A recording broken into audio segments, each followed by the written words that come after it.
네, 안녕하세요 여러분. 계명대 중국어 전공 남대엽입니다. 지난주에는 특강 잘 듣고 왔죠 여러분?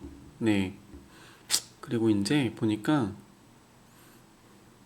시간이 얼마 안 남았어요 여러분. 네, 제가 중간에 잠깐 미스를 했는데 생각해보니까 이제 시간은 2주 남았는데 지금 남아있는 건 이렇게 있더라고요. 그래서 제가 이 두 개는 하나로 묶어서 어차피 비슷한 내용이긴 해요. 좀 중복되는 내용들이 있는 거라서 이거를 하나로 묶어서 다음 주에 올리는 방향으로 하고 이번 주에는 한국과 중국의 투자 관계에 대해서 설명을 드리도록 하겠습니다. 오늘 좀 학습 자료 미리 받아본 친구들은 알겠지만 좀 내용이 많아요. 그래서 만들다 보니까 어떻게 또 좀 참고 자료가 많아서 그렇게 됐는데 빨리빨리 어떻게든 이번 주 두 개 수업 내 두 개 동영상 내에 끝내도록 할 계획입니다. 그런데 여러분들 참 수업을 잘 듣고 있는지 걱정이네요. 온라인 수업이라서 얼마나 집중하면서 듣고 있는지 잘 모르겠지만 어쨌든 곧 기말고사가 있죠, 여러분? 기말고사 시험이 있습니다. 그러니까 시험이 있으니까 지금부터라도 그동안 잘 열심히 안 들었던 친구들은 지금부터라도 집중해서 듣길 바래요. 그래야지 어 조금이라도 공부할 복습할 내용이 줄어들 테니까. 자, 지지난주에는 한중 무역관계, 한중 수교와 무역관계에 대해서 했고 이번 주에는 한국과 중국의 투자관계에 대해서 설명을 드릴게요. 그래서 그거에 앞서서 먼저 오늘도 짤막한 동영상인데 뭐냐면 가장 최근에 나온 거예요. 2020년 10월 13일 날 나온 건데 한국의 외국인 직접 투자가 3분기 기준 역대 최대. 그러니까 한국으로 들어오는 외국 기업들의 돈이 제일 많이 들어왔다는 거예요. 역대 최대로. 근데 그 중에서도 중국으로부터 해외 직접 투자가 급증했다고 합니다. 관련된 레포트 한번 보고 올게요. 우리나라에 대한 외국인 직접 투자가 3분기 기준으로 역대 최대치를 기록했습니다. 산업통상자원부는 신고 기준 3분기 외국인 직접 투자가 지난해보다 44% 가까이 늘어난 52억 3천만 달러로 집계됐다고 밝혔습니다. 또 실제로 투자한 도착 기준 금액은 역대 3분기 중 세 번째로 많은 31억 2천만 달러로 나타났습니다. 산업부는 신규 투자보다 이미 진출해 있는 외국 기업이 투자를 늘렸다면서 K방역이 효과를 거두면서 코로나19로 지연된 기존 프로젝트가 현실화하고 있다고 분석했습니다. 분야별로는 자동차와 반도체, 디스플레이 신고액이 지난해보다 2배 이상 증가하는 등 첨단 소재와 부품, 장비 분야 투자가 늘었고 자율주행과 인공지능 등 신산업 분야도 전체 회복세를 이끌었습니다. 국가별로는 중국의 투자액이 신고액 기준 12억 5천만 달러로 지난해보다 172% 넘게 급증했습니다. 네, 방금 짤막한 레포트 들었는데 경제 뉴스죠. 여러분들 아마 평상시에 경제 뉴스 많이 안 들을 텐데 이런 용어들에서 아마 조금 진입 장벽이 있어서 많이 듣지 않았겠지만 앞으로는 수업 들으면서 제가 조금씩 보여드리면서 설명한 내용들 잘 듣다 보면은 자연스럽게 이해되는 내용들이 많이 생길 거예요. 그래서 지금 보면은 한국으로 들어오는 외국인 투자, 특히 뭐 반도체 등 제조 장비 관련 투자가 굉장히 많이 늘었는데 그 중에서도 중국으로부터의 투자가 늘었다. 이게 무엇을 뜻하는 것일까를 한번 생각해 봐야겠죠. 예. 해외 직접 투자란 무엇인가? 그리고 중국으로부터의 투자가 증가한 이유. 왜 하필 한국으로 외국인 직접 투자가 증가했을까요? 올해 3분기에. 뭐 기본적으로는 아마 코로나를 잘 막고 있기 때문에 거의 전 세계에서 유일하게 공장을 제대로 돌리는 국가가 지금 현재 중국하고 한국밖에 없어요.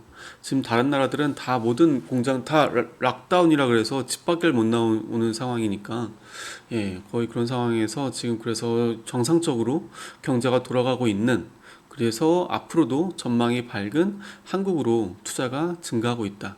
근데 그 중에서도 중국으로부터 제일 많이 들어왔다. 그 말인 즉슨 또 반대편을 생각해 보면은 중국이 그만큼 최근 들어서 해외 직접 투자를 굉장히 크게 늘렸다는 거를 이야기해 주는 거예요.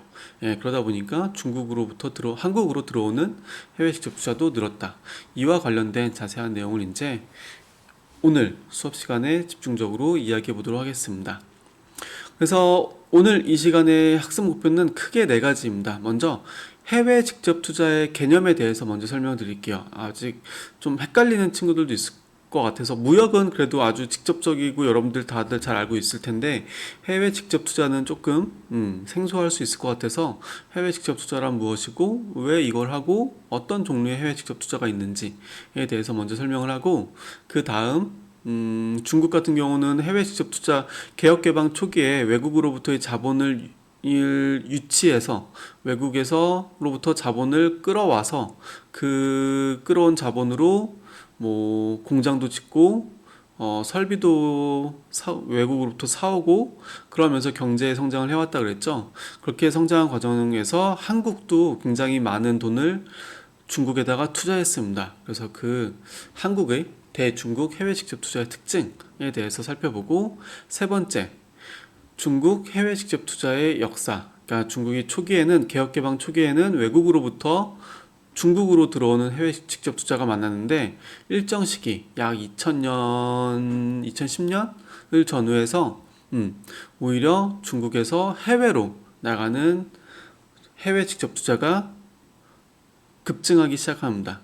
그래서 그 과정에 대해서 한번 살펴볼 것이고, 마지막 네 번째 학습 목표는 그 중에서 중국이 해외로 내보내는 해외 직접 투자 중에서 한국으로도 굉장히 많이 투자를 하고 있어요. 방금 본 레포트처럼 한국 투자가 급증했다고 그랬죠. 중국의 대한국 투자가. 그래서 그 중국 기업들은 왜 한국에다가 투자를 하는지, 어느 분야에 어떤 방식으로 투자를 하는지, 그 특징들에 대해서 마지막으로 살펴보도록 하겠습니다. 그래서 이 네 가지 학습 목표를 가지고 진행을 해볼게요. 자, 먼저 해외 직접 투자의 개념입니다. 보시면은 기업이 글로벌 경영을 한다고 하죠. 예를 들어서 삼성도 그렇고, 뭐 단적인 예로 저 옆에 있는 계명대 정문을 마주보고 있는 성서공업단지 있죠. 성서공업단지에 과연 몇 개의 기업이 글로벌 기업이라고 말할 수 있을까요? 한 몇 퍼센트의 기업이 글로벌 기업일까요? 아마도 99.9%가 다 글로벌 기업일 거예요. 물건을 해외에다가 판매하는 것 뿐만 아니라 원재료를 해외에서 수입하는 것 역시 글로벌 기업으로 포함이 되기 때문에, 기업들은 최근에, 특히 한국 기업들은 거의 대부분이 다 글로벌 기업이라고 할 수 있습니다. 최소한 원자재 중에 한두 가지 정도는 해외에서 수입을 할 테니까요. 근데 여기서 말하는 거는 지금 일단은 판매 쪽에 지금 초점을 맞춰서 이야기하는 거예요. 그래서 일단 기본적으로 기업이 처음에는 국내에서만 주로 판매를 하겠죠. 그러다가 이제 점점 판매를 양을 늘리기 위해서 해외 수요를 찾기 시작합니다. 근데 처음에는 직접 그 기업이 해외에다가 직접 판매하는 게 아니라 무역업체, 상사를 통해서 수출을 간접 판매를 하는 간접 수출이라는 걸 해요. 그 초반에 그런 기업의 글로벌화의 초기 단계라고 볼 수 있는데, 1단계로서 간접 수출, 중소기업 특히 직접 수출 업무를 담당할 그럴 역량이 되지 않는 중소기업들은 먼저 이런 간접 수출을 통해서 글로벌화를 시도를 합니다.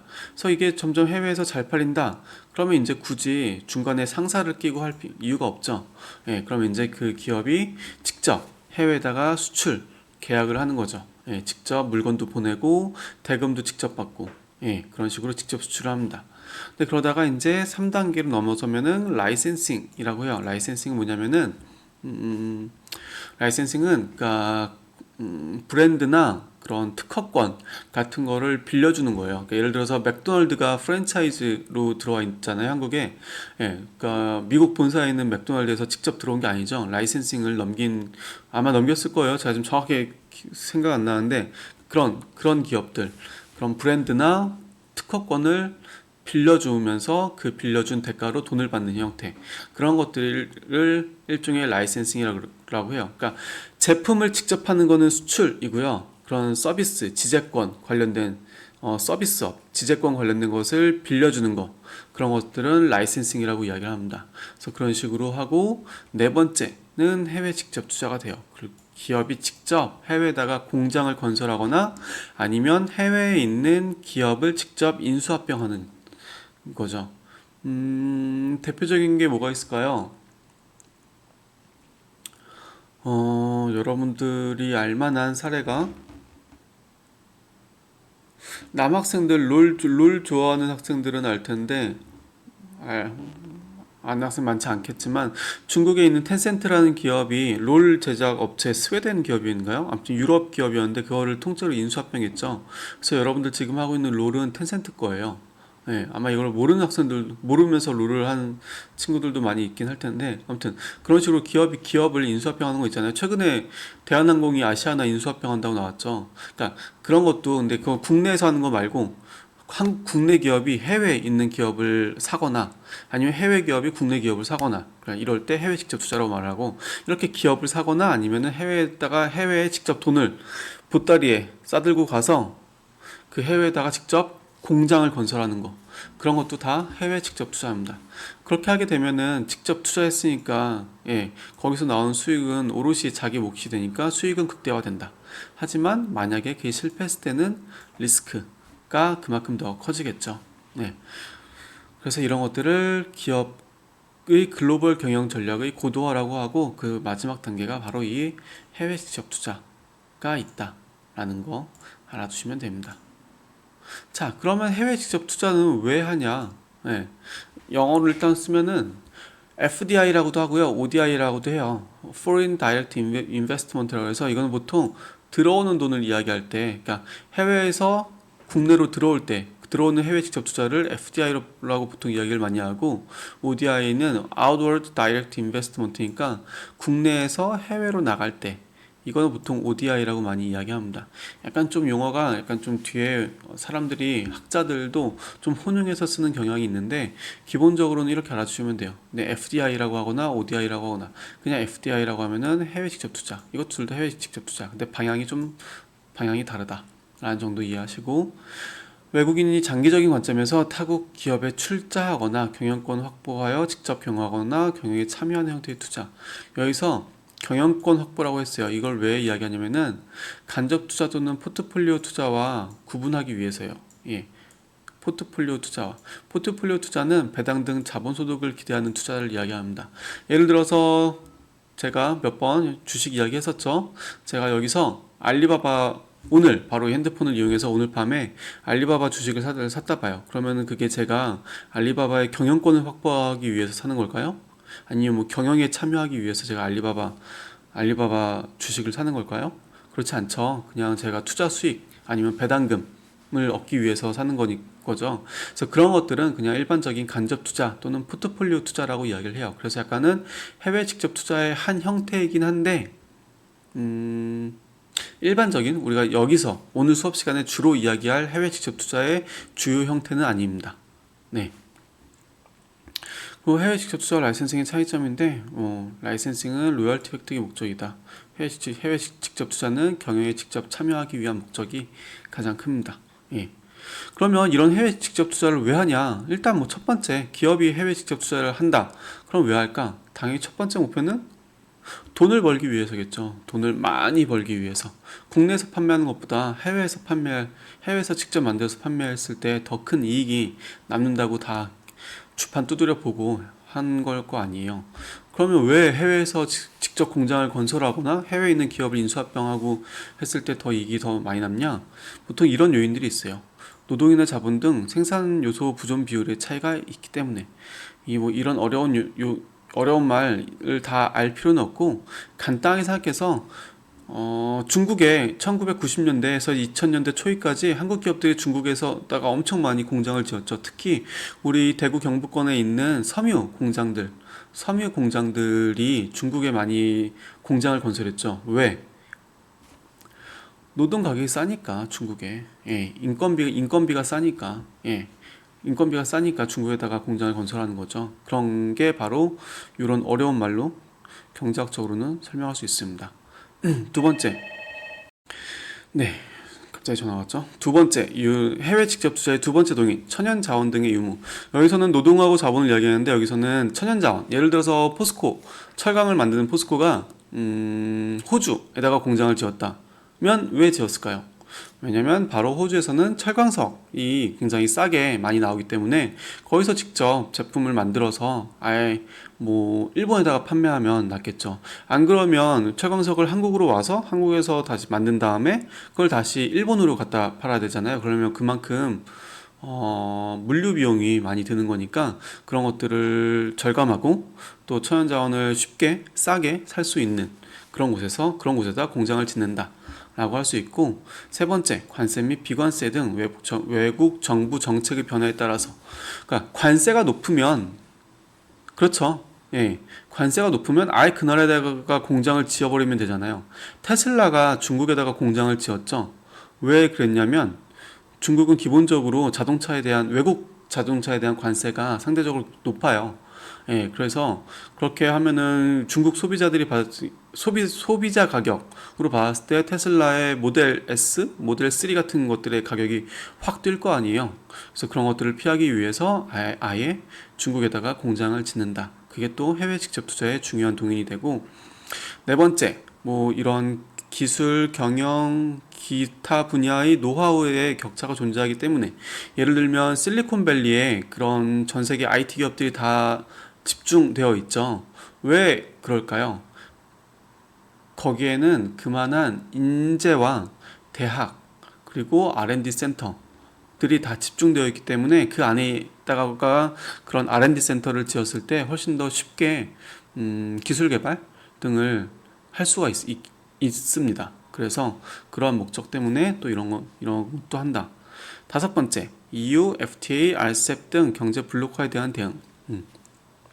이것도 약간 관세랑 비슷해요. 이런 게 다 EU나 FTA나 RCEP 같은 것들이 다 그런 관세, 비관세 장벽들을 없애자는 그런 조약들이잖아요. 그래서 이런 경제 블록화에 대응하기 위해서 해외 직접 투자가 점점 더 늘어나고 있는 추세입니다. 예. 그래서 유형을 보면은 크게 수직적 FDI와 수평적 FDI로 여러 가지 훨씬 더 많은 것들이 있는데 저는 일단 여기서는 크게 이 두 가지만 이야기를 할게요. 왜냐면 한국과 중국 같은 경우는 특히나 여기서 말하는 FDI가 많이 작동하기 때문이에요. 한국과 중국 같은 경우는 수직적 FDI라고 하는 것은 글로벌 밸류 체인 들어보셨나요? 못 들어봤다고요? 그럴 리 없죠. 제가 이거 수업 중국 경제 세미나 첫 주차인가 둘째 주차에 보여드렸어요. 이거 이 PPT 다음 장에 보면 그 동영상을 보면 아마 여러분들 생각날 거예요. 제가 그때 이거 굉장히 중요한 개념이라고 그때 분명히 강조를 하면서 동영상까지 보여드렸던 건데, 글로벌 밸류 체인, 그러니까 즉 전 세계가 이제 한 나라에서 모든 걸 다 만들지 않죠. 예, 기획에서 판매까지 전 세계로 다 나눠져 있습니다. 예를 들면 애플이 가장 대표적이죠. 여러분 좋아하는 아이폰 같은 경우 캘리포니아에서 디자인 기획을 하고 한국의 삼성에서 반도체를 만들고 중국에서 반도체와 다른 것들을 다 모아서 조립을 하고, 그럼 이제 그걸 다시 뭐 일본에 가서 판매를 하고, 그것처럼 이제는 하나의 제품이 한 국가에서 완성되지가 않아요. 대부분의 제품들이 전 세계적으로 이게 다 나눠져 있습니다. 그래서 그런 것들을 글로벌하게 밸류 체인이 뿌려져 있다라고 해서 그걸 글로벌 밸류 체인이라고 해요. 그래서 원재료, 중간재 확보의 목적 또는 최종 소비자에게 제품을 효율적으로 판매하기 위한 목적, 이런 목적들이 이런 목적 하에 행해지는 투자를 해외 직접 투자, 그 중에서도 수직적 FDI라고 이야기합니다. 수직적 해외 직접 투자라는 거죠. FDI니까. 또 그럼 수평적 FDI는 뭐냐? 수평적 해외 직접 투자는 뭐냐? 가장 대표적인 게 이런 코카콜라예요. 다 코카콜라죠. 근데 국가마다 언어만 다르게 써 있을 뿐. 네. 제품 라인을 지리적으로 다각화하는 거죠. 그러니까 코카콜라가 원래 미국에서 생산됐는데, 그래서 예전에는 한창 중국에다가 수출을 많이 했을 거예요. 근데 계속 하다 보니까 코카콜라는 이게 워낙 캔이고 물이니까 수송비가 많이 들겠죠. 그러니까 이제 코카콜라가 중국에서 잘 팔리는 걸 알고 중국에다가 아예 직접 공장을 짓는 거죠. 똑같은 제품을 만드는 공장을. 그래서 그렇게 그냥 생산 공장, 똑같은 모양의 생산 공장을 다른 나라에다가 짓는 거. 그런 것들은 그냥 수평적 FDI라고 이야기를 합니다. 예. 뭐 관세 장벽을 회피하게 하거나 수송비 절감 이런 목적에서 행해지는 건데, 그래서 이렇게 수직적 FDI와 수평적 FDI로 구분할 수 있는데 한국과 중국 사이에서는 이 수직적 FDI가 굉장히 많이 이루어지고 있습니다. 뒤에 가면서 점점 좀 더 자세하게 설명드릴게요. 자, 이거 보니까 여러분 갑자기 생각나죠? 예, 제가 여러분들 아까 처음에 글로벌 밸류체인 모른다고 대답했던 친구들도 분명히 있었을 텐데 아닙니다. 제가 수업 시간에 이야기를 했었어요. 근데 이거 한번 봤던 거니까, 그리고 오늘 또 시간이 많지 않으니까 그냥 넘어가도록 할게요. 하지만 여러분들은 아마 기억이 지금 가물가물한 친구들이 대부분일 텐데 꼭 이 타이밍 한번 멈춰서 이 동영상, 여기 주소 있으니까 이 동영상 꼭 다시 한번 보고 넘어가세요. 여러분, 굉장히 중요한 개념입니다. 요새 세계 경제에서 가장 핵심적인 용어 중에 하나의 개념 중에 하나예요. 예, 꼭 한 3, 4분짜리 짧은 동영상이니까 이 수업 잠깐 멈춰두고 이 유튜브 짤 한번 보고 넘어가시기 바래요.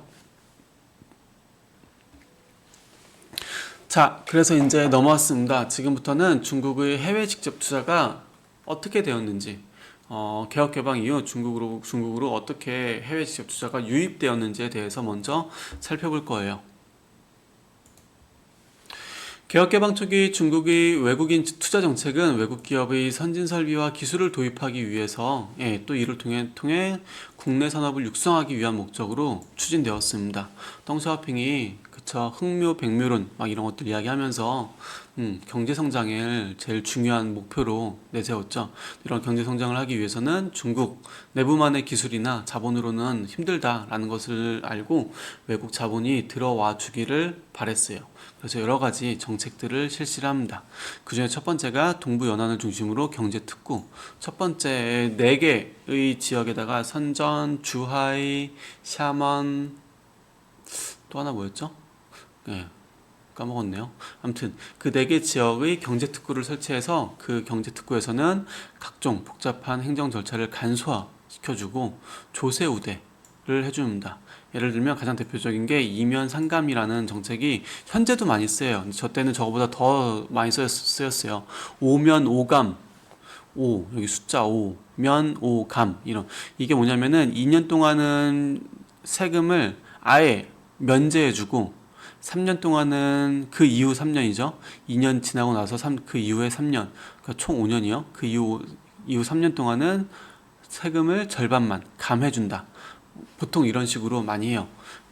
현재도 중국 특정, 지금도 중국의 경제 특구 많이 있는데 그런 경제 특구에다가 투자를 해외 기업들이, 해외 선진 기업, 요새는 아무 기업이나 받진 않고요. 해외 일정 기술을 가진 선진 기업들이 투자를 한다고 하면은 뭐 3면 상감, 5면 5감, 2면 상감 이런 식으로, 그런 조세 우대 혜택을 줍니다. 이런 것도 말고 또 토지를 무상 임대. 중국은 토지를 판매하지 않는다 그랬죠. 인민들한테도 판매하지 않아요. 다 임대를 하는 건데 이런 해외 기업들한테 아예 그냥 50년 동안 무료로 쓰라고 해주고, 뭐 전력 및 용수 등, 그러니까 이런 것들이 원래 중국 인프라가 안 좋았을 때는 그냥 부지만 있고 전기하고 물이 없을 수 있는데, 만약에 외국 공장이 들어온다 그러면 이제 바로 거기 발전소 옆에 놓아주고 그런 상하수도 처리 시설 옆에다 지어주고 그렇게 전폭적으로 지원을 하는 거죠. 그리고 이런 우대 조치들이 있었고, 또 이런 우대 조치가 지방 정부 간에 굉장히 치열하게 경쟁을 했다고 제가 설명드린 적이 있어요, 여러분. 그래서 지방 정부 성장이나 시장들이 외국 자본을 유치하기 위해서 정말로 두 발 벗고란 말이 맞나요? 신발 벗고 뛰어다녔어요. 한국에 굉장히 많이 왔어요. 한국 기업들 유치하려고, 성장 시장들이. 근데 그런 경쟁 속에서 그래서 더욱더 활발하게 외국 자본이 중국으로 들어갔죠. 그러면서 이제 1990년대는 국영기업을 개혁이 가장 핵심적인 경제 정책이었죠. 국영기업이 개혁되면서 거기서 이제 나오는 국영기업들을 인수하려는 외국 기업들도 있었고, 또 2000년대에는 WTO에 가입하면서 외자에 대한 그런 좀 제한 등이 또 좀 없어지면서 이러한 것들을 거치면서 외국인 직접 투자가, 해외 직접 투자가 급증했습니다. 그리고 목적도 이런 외국 기업들이 중국에 투자하는 목적도 초기에는 가공기지 건설에서 요즘에는 점차 내수시장 진출로 전환되고 있어요. 이거는 한국 기업들도 마찬가지예요. 한국 기업들도 초기에는 그냥 단순히 중국의 싼 인건비를 활용해서 제품을 싸게 만들기 위해서 가공기지로서 예, 중국에다가 투자를 했다면 최근에는 중국의 막대한 내수시장을 바라보고 많이 하고 있습니다. 그래서 이상의 요인들이 복합적으로 작용한 결과 외국인 직접 투자가 급증했다. 그리고 현재는 중국 기업의 해외 직접 투자가의 증가로 연결되었습니다. 이거는 이따 뒷부분에 또 다시 볼 계획입니다. 자, 그래서 유입되는 현황 좀 특징적으로 보면은 보다시피 이게 지금 82년이에요. 그래프 먼저 볼게요. 1982년 보면 거의 뭐 바닥에 붙어 있죠. 예, 그러다가 이게 92년을 기점으로 해서 한번 등장합니다. 92년이 중국 경제에서 뭐가 있었던 해죠, 여러분? 1992년. 그렇죠, 여러분. 맞습니다. 지금 아주 훌륭한 많은 학생들이 답을 해주는데 바로 남순 강화가 있었던 해였죠. 남순 강화. 예, 중국 덩샤오핑이 멱살 캐리한 사건이라고 말씀드렸죠. 예, 그래서 남순 강화를 통해서 중국이 다시 한번 개혁 개방의 불씨를 되살립니다. 그러면서 중국이 쉽게 문을 닫지 않겠구나. 그러면 이제는 중국을 좀 믿어도 되겠다라는 외국 기업들이 늘어나면서 외국 해외 직접 투자가 급증을 했고, 그 다음 2002년 바로 뭐죠? 이때가 바로 WTO에 가입하고 나서 다시 한번 또 중국으로의 해외 직접 투자가 급증합니다. 이때 잠깐 줄었는데 뭐죠? 바로 세계 금융위기. 하지만 뭐 잠깐 줄어든 거고 다시 또 금방 복귀했어요. 그리고 나서 2012년 이 이후로도 점진적으로 안정적으로 증가하고 있는 추세를 보이고 있다 라는 걸 알 수 있습니다. 그래서 지금까지 총 누적 규모는 2조 달러가 들어왔대요. 2조 달러. 엄청난 돈이죠. 여러분, 한국 GDP가 얼마나 되죠? 한국 GDP? 한국이 1년 동안 총 생산하는 모든 경제적 부가가치의 총합이 대략 한 1.7조 달러예요. 1.7조 달러. 근데 해외 직접 투자만으로 2조 달러가 들어왔다고 하니까 엄청나게 많이 들어온 거죠. 그래 어쨌든 그래서 개혁 개방 이후 해외 직접 투자가 미친 듯이 들어오고 있다. 중국의 가능성을 긍정적으로 평가하는 거죠. 그래서 사실 좀 그런 게 있어요. 해외에서 맨날 이때부터 중국 붕괴론, 중국 위험론, 중국 책임론, 중국 망해라 이런 것들이 엄청나게 항상 있었어요. 근데 그럼에도 불구하고 실질적으로 외국 기업가들은 중국의 미래를 낙관적으로 전망했다. 중국의 경제를 낙관적으로 바라보지 않았으면 이렇게 자신의 돈을 직접 들고 싸들고 들어오지 않았겠죠. 그러니까 그런 위험론, 붕괴론은 굉장히 항상 위기론은 항상 많았었지만 실제로 냉철한 가장 민감한 자신의 돈을 투자하려는 기업가들은 중국의 미래를 계속 긍정적으로 바라보고 있는 추세다라는 걸 이해할 수 있습니다. 이 구분한 거는 제가 방금 이야기했던 것과 일맥상통해요, 여러분. 자, 다음은 특징입니다. 그러면 어느 나라가 제일 많이 했냐? 어느 나라가 제일 많이 중국에다 투자를 했을까요? 1위는 단연코 홍콩입니다. 약간 애매하죠. 홍콩 중국 아니야? 라고 생각할 수 있지만 제가 몇 번 이야기 드렸지만 WTO가 아니라 그 전에 1997년에 홍콩이 중국으로 반환되면서 중국이 약속했다 그랬죠. 50년간 특별 지위를 유지해 주겠다고. 그래서 국제기구에서도 홍콩은 제3의 국가로 보통 통계를 잡아요. 경제 통계 잡을 때. 그래서 홍콩인데, 그럼 이게 다 실제 홍콩 사람들이 다 한 거냐? 그건 아니고, 예를 들어서 한국 삼성이 홍콩에 파이낸셜 센터가 있어요. 예전에 있었는데 지금도 있는지 모르겠네요. 일단 포스코는 포아라 그래서 포스코 오브 에이지아 인베스트먼트 뭐 아무튼 그런 기업이 홍콩에 있습니다. 그래서 왜냐면 홍콩이 세계 금융 허브라서 여기서 채권을 발행하거나 이 홍콩에서 돈을 땡겨 쓸 때 이자가 되게 싸요. 다른 나라에 비해서. 예. 그래서 홍콩에 보통 금융기관 그런 캐피탈 회사를 많이 설립을 하고 거기에서 돈을 땡겨가지고 중국으로 다시 뿌리는 거죠. 그러니까 중국에 투자를 할 때 한국에서 중국으로 직접 들어간 게 아니라 한국에서 홍콩에 요청을 하고 그럼 홍콩에서 자금을 조달해서 그 조달된 자금으로 중국에다 투자를 합니다. 그래서 이 홍콩이 굉장히 51%라는 압도적인 비중을 차지하고 있는데 이게 다 홍콩 사람들이 한 거는 아니고 그런 경유된 투자가 많이 있다. 그래서 일단 이거 제끼고 두 번째 영국역 버진 아일랜드 뭐죠? 조셉 회피처. 예, 이것도 마찬가지로 세금 안 내려고 세금이 엄청 낮은 기업 법인세가 엄청 낮은 버진 아일랜드에다가 전 세계 다국적 기업들이 굉장히 많이 기업을 세웠죠. 구글도 아마 버진 아일랜드에 있을걸요? 버진 아일랜드는 모르겠지만 아무튼 조셉 회피처에 있어요. 예, 구글도 조셉 회피처에 본사를 갖다 놨어요. 아무튼 그런 식으로 그래서 이것도 일단 제끼고 영국이 아니에요. 이것도 제끼고 그러면 일본, 싱가포르, 미국, 한국 순서. 한국이 네 번째입니다. 네 번째로 많이 중국에 투자한 기업이에요. 원래는 일본이 가장 컸지만 2012년 영토 분쟁 이후로 최근에는 좀 감소하는 추세래요. 2010년, 2012년 센카쿠 열도, 띠아오이다오를 둘러싸고 중국하고 일본이 좀 격렬한 그런 영토 분쟁을 겪었었죠. 그때 저 중국에 있었는데 난리도 아니었어요. 예. 그 세븐일레븐 일본 거잖아요. 예. 세븐일레븐이 일본 거 맞을 거예요 아마. 그래서 세븐일레븐 편의점 앞에 막 다 I love 차이나 我是좀 나는 중국인입니다. 막 그렇게 막 다 붙여놓고 왜냐면 그때 정말로 좀 국민들 감정이 안 좋아서 밤에 막 가서 부시고 막 하는 거 있었거든요.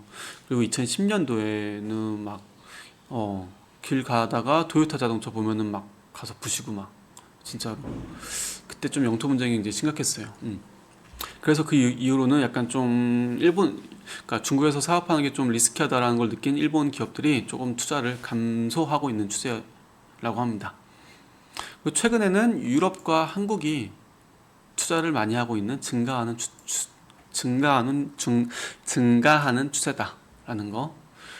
자, 그러면 한국으로 봤을 때 가장 많이 투자한 데가 어딜까요? 한국이 해외 직접 투자를 할 때 어느 나라에 가장 많이 투자를 했을까요? 첫 번째, 미국입니다. 아무래도 미국에다 공장도 많이 지었고 미국에 있는 기업들을 인수합병도 하고 하다 보니까 미국에 가장 많이 했고 두 번째가 바로 중국이에요. 예. 한국 기준으로는 중국이 두 번째고 중국 기준으로는 한국이 네 번째이다 라는 거. 자, 그래서 삼성 시안 반도체 그러면 위에서 봤듯이 한국이 중국에다 투자를 많이 했잖아요. 그럼 그 중에서 가장 대표적인 투자가 뭘까를 따져보면 바로 이 시안 섬서성이죠. 섬서성의 성도 시안에다가 반도체 공장을 지었습니다. 무려 7.5조 원. 5조 원. 7.5조 원이라면 여러분 별 감각이 없죠? 여러분 1억이라고 하면 크다는 느낌이 들죠? 10억이면 엄청 크죠? 100억이면 어마어마하게 크죠? 1000억이면 미친 듯이 클 거예요. 만억이 바로 1조예요. 만억이.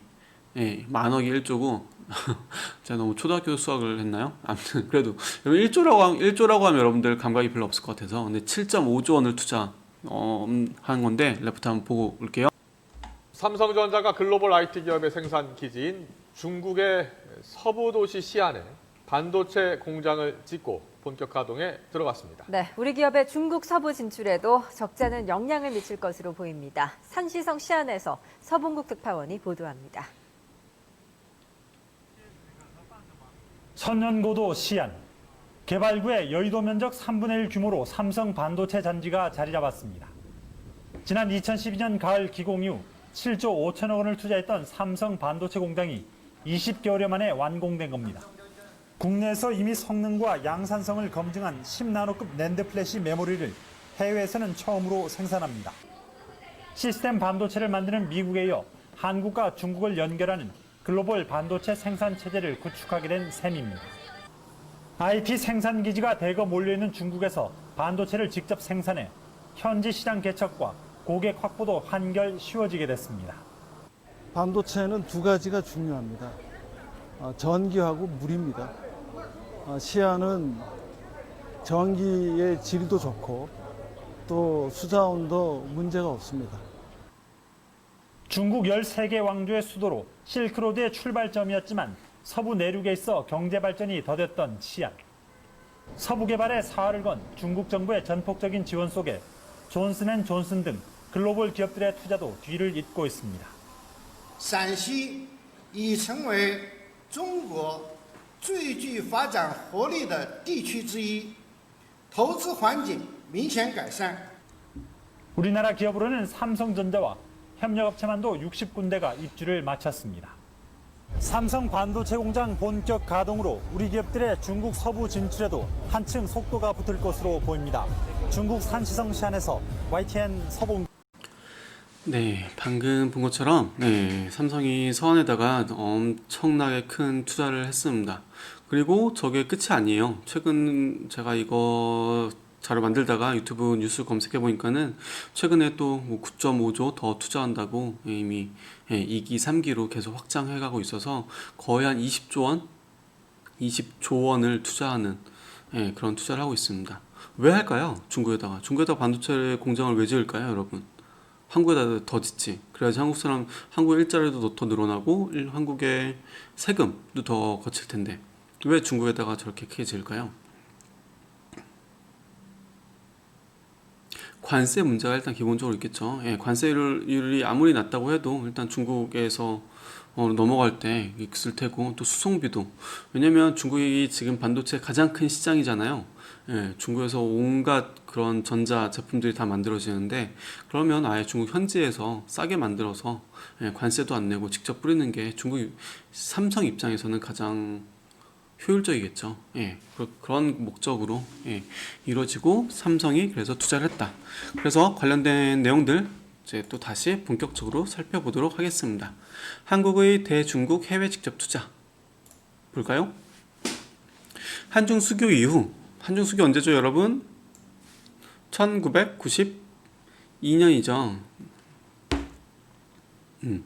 제가 어제 다른 선생님들이랑 이야기하다가 저는 사실 시험 문제, 아마 제 시험 문제를 아직 못 경험해 본 친구도 있을 텐데 한두 개 정도는 제가 연도 문제를 내거든요. 모르겠어요. 제가 약간 좀 거기 좀 강박이, 경제를 해서 그런지 숫자에 대한 강박이 있어서 그런지 몰라도 왠지 숫자가 아니면 건 좀 제가 잘 믿지 않는 그런 게 있어서 그런지 몰라도 아무튼 근데 다른 선생님들은 다들 그러시더라고요. 다들 연도 문제 절대 안 낸다고, 그리고 미리 안 내겠다고 공언하신다고 하더라고요. 저는 냅니다, 여러분. 연도 문제를 아주 중요한 연도만 몇 개, 한두 개 정도 내요, 보통.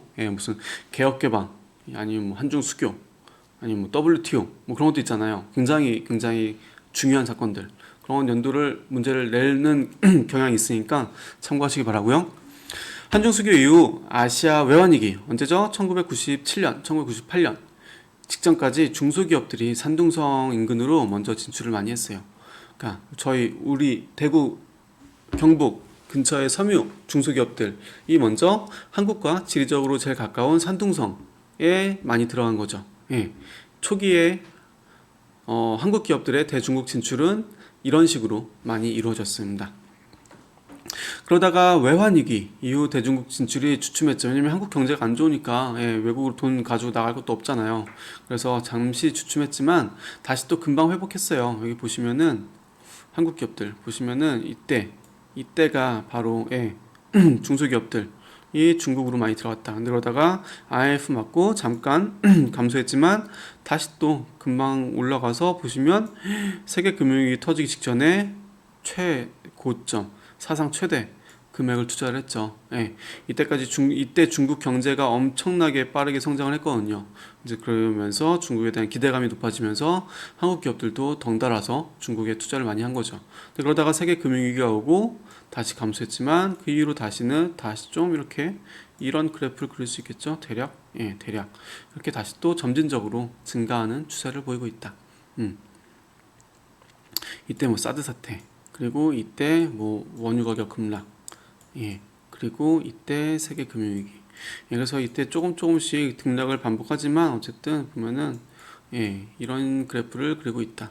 미국에 대해서도 있는데 미국에 대해서도 굉장히 많이 해요.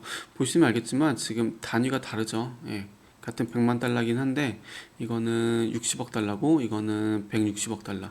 예, 그러니까 단위 확실히 미국이 훨씬 더 많이 하긴 하는데 최근에는 그러니까 미국은 최근에 좀 감소했어요, 여러분. 근데 중국은 최근에 증가했죠. 예.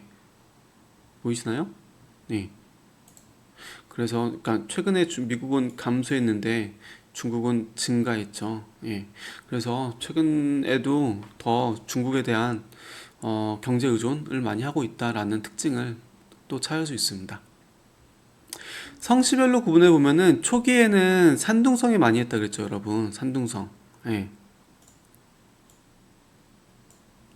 보면은 성씨별로 구분하면 우리나라와 지리적으로 가장 가까운 짱수, 산둥성, 그리고 에 가장 많고 그 다음으로 베이징과 남부 최대 경제권인 광둥성, 이쪽 지역으로 많이 한국 기업들이 투자를 하고 있습니다. 자, 여기서 계속 투자를 한다고 하는 것은 직접 가서 공장을 짓는 것도 있고요. 또 한편으로는 거기에 위치해 있는 기업을 인수합병하거나 아니면 뭐 지분을 50% 투자해서 경영권을 확보하거나 그런 것들을 다 포괄하는 용어예요, 여러분.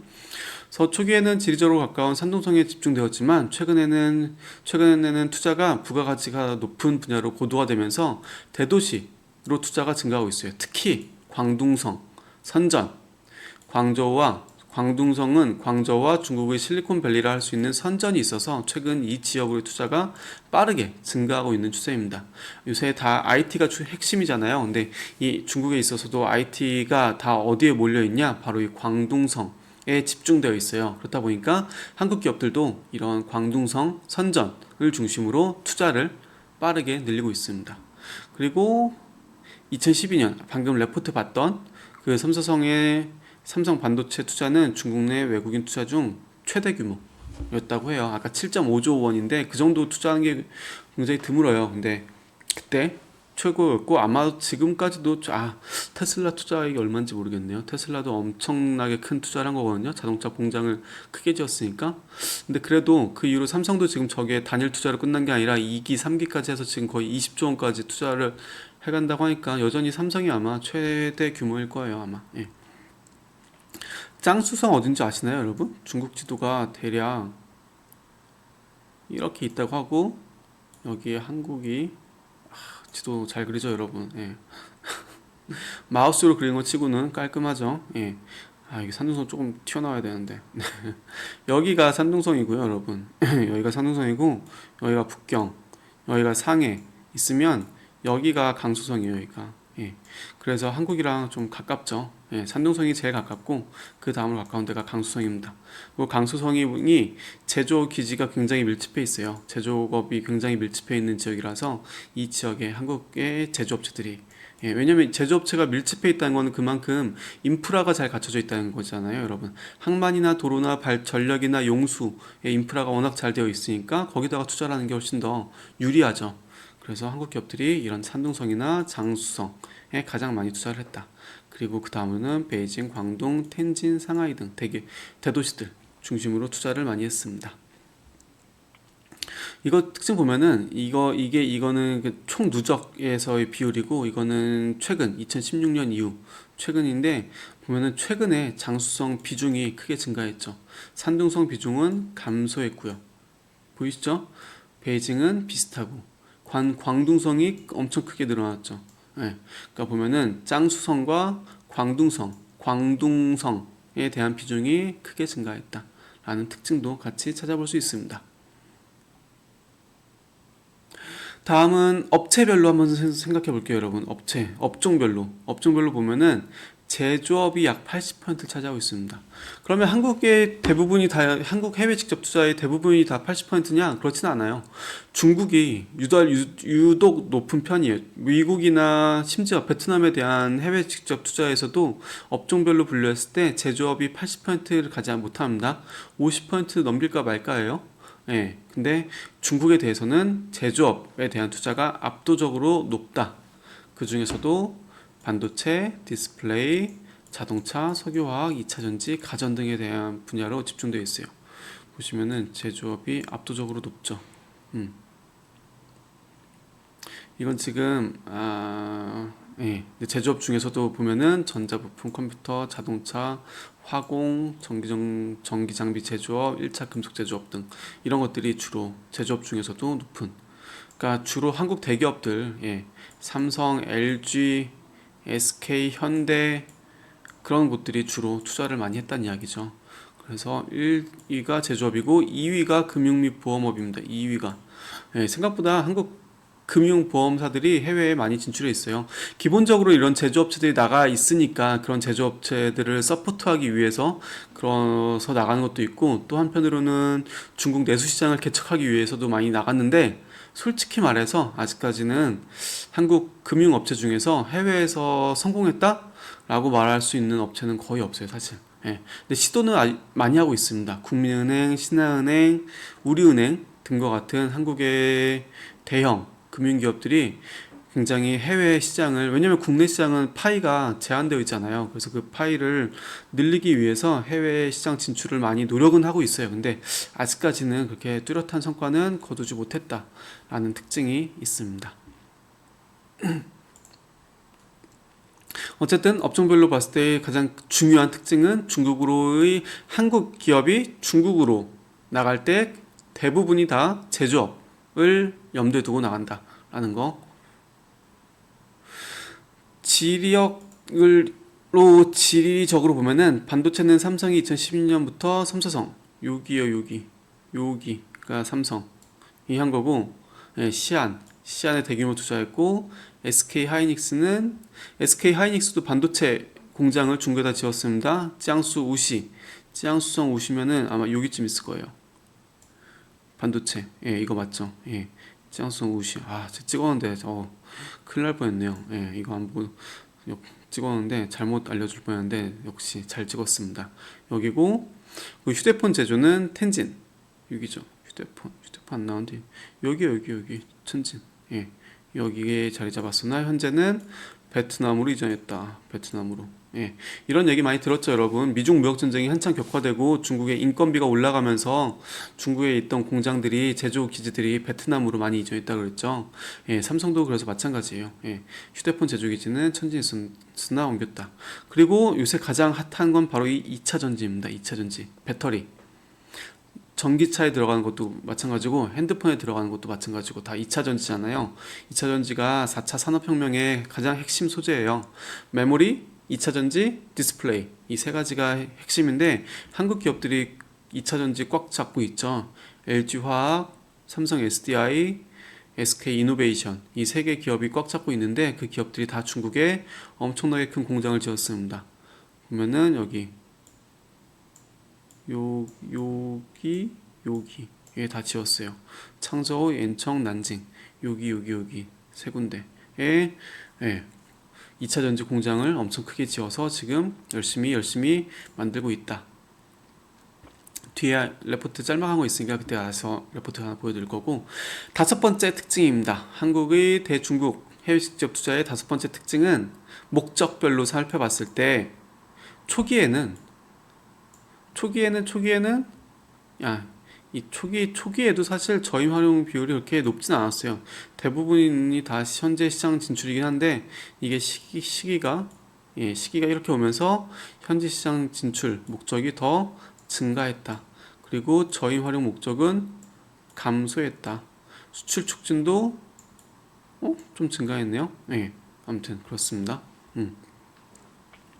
자, 여기 다시 보면은 투자 목적별로 보면 현지 시장 진출이 가장 큰 비중을 차지하고 있습니다. 즉, 현지 시장이라고 하는 것은 중국 시장 진출하기 위해서다. 아마 이게 이 연도가 1990년으로 돌아가면은 이 저임 활용 목적이 굉장히 컸을 거예요. 저임 활용 목적이. 근데 2010년 정도만 됐어도 중국이 이미 굉장히 컸기 때문에 이제는 중국 시장을 진출하기 위한 목적이 큰 거죠. 예. 대기업이 진출한 반도체나 디스플레이, 그리고 가전, 자동차, 휴대폰 등의 경우 중국 현지 시장 수요 확보가 주요 목적입니다. 그렇죠, 이제는. 예.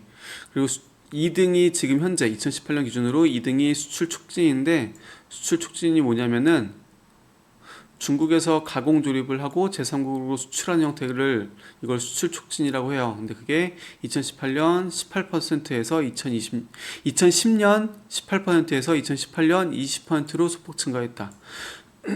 그러니까 중국의 인건비가 올라가면서 점점 이런 가공 수출 목적의 그런 공장들이 다 제3국으로 떠나고 있다라고 말은 하지만 한편으로는 중국의 그런 제조업 인프라 경쟁력이 무시할 수 없습니다. 그래서 오히려 한국의 해외 직접 투자 목적 중에서는 이게 또 증가했죠. 수출 촉진 목적이.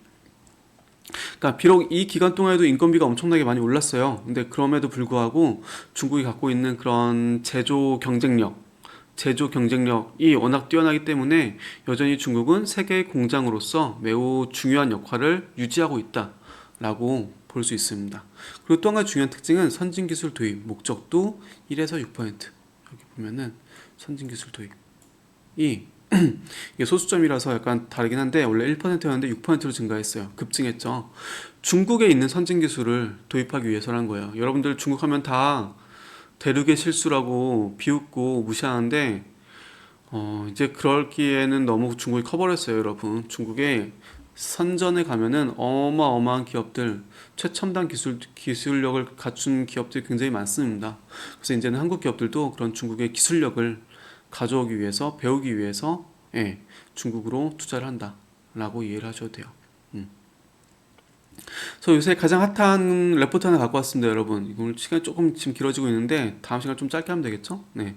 그래서 일단 SK 이노베이션이 최근에 또 2019년 6월에 나온 건데 중국의 2호 공장을 착공했다. 2호 공장이라고 하는 말은 1호 공장은 이미 있다는 거죠. LG화학, 삼성 SDI, SK 이노베이션 다 1호 공장이 있고 2호, 3호 공장을 계속 확장하고 있습니다. 그래서 그 관련된 내용이 있어서 같이 한번 살펴볼게요.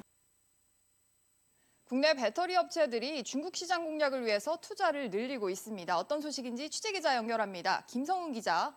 네, 김성훈입니다. 김 기자, SK이노베이션이 중국에 두 번째 배터리 공장을 짓기 시작했다고요? 네, SK이노베이션은 지난 1일 중국 해안 지역에서 전기차 배터리 공장을 착공했습니다. 앞서 베이징 자동차 등과 합작해 창저우에 건설 중인 공장에 이어 중국 내 두 번째 생산 거점입니다. 공장 위치는 배터리 공급처와의 계약상 비밀 유지를 이유로 밝히지 않았는데요. 2021년 완공 예정인 신규 공장의 연간 생산 능력은 22기가와트시 수준으로 전기차 73만 대의 배터리를 공급할 수 있는 규모입니다. 네, 경쟁사인 LG화학과 또 삼성 SDI도 중국 투자를 늘리고 있죠. 네, LG화학은 중국 지리 자동차와의 전기차 배터리 합작법인 설립 계획을 발표했습니다. 올해 말 착공에 들어가 2021년 말까지 전기차 16만 대의 배터리를 공급할 수 있는 생산 능력을 갖출 계획입니다. 삼성 SDI도 중국 시안 공장의 증설을 검토하고 있습니다. 네, 이렇게 배터리 업체들이 중국 시장 공략에 앞다퉈 나서는 이유는 뭡니까? 네, 중국 전기차 시장을 선점하기 위한 포석으로 보입니다. 중국 정부가 2017년부터 자국산 배터리를 장착한 전기차에만 보조금을 주면서 국내 배터리 업체들은 시장 경쟁이 사실상 불가능했는데요. 이 정책이 2021년 폐지될 것으로 예상되면서 시장 공략을 위한 채비에 나선 것으로 풀이됩니다. 한 조사업체에 따르면 중국 전기차 판매량은 내년 150만 대에서 2025년 580만 대까지 빠르게 성장할 것으로 예상됩니다. SBS